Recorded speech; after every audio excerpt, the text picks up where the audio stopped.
Bonsoir tout le monde, j'espère que vous allez bien. Aujourd'hui, j'aimerais bien faire une petite introduction sur le code des obligations et des contrats, c'est-à-dire le Daïr des obligations et des contrats de 12 août 1913. Ce Daïr se compose de deux livres. Livre premier concernant les obligations en général, livre deuxième concernant les différents contrats déterminés et des quasi-contrats qui s'y rattachent. Donc, pour le premier livre, ou livre premier, se compose de 7 titres. Premier titre, des causes des obligations. Le deuxième, c'est les modalités de l'obligation. Troisième, transport des obligations. Quatrième, des effets des obligations.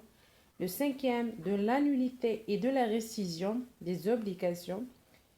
Le sixième, de l'extinction des obligations.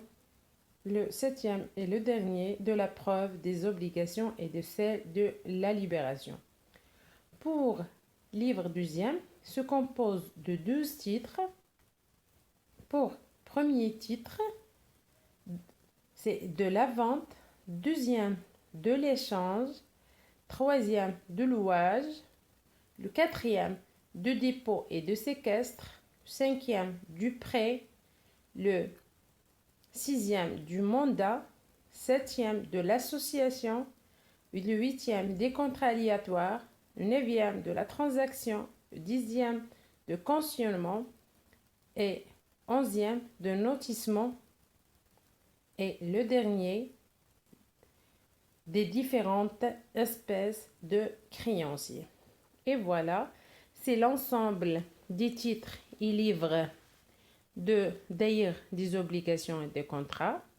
Et pour bien éclaircir, bien sûr, les points les plus importants de ce Daïr, donc on doit fixer les prochaines vidéos pour chaque titre. Donc, je vous remercie infiniment. Je vous souhaite une bonne soirée et bonne continuation.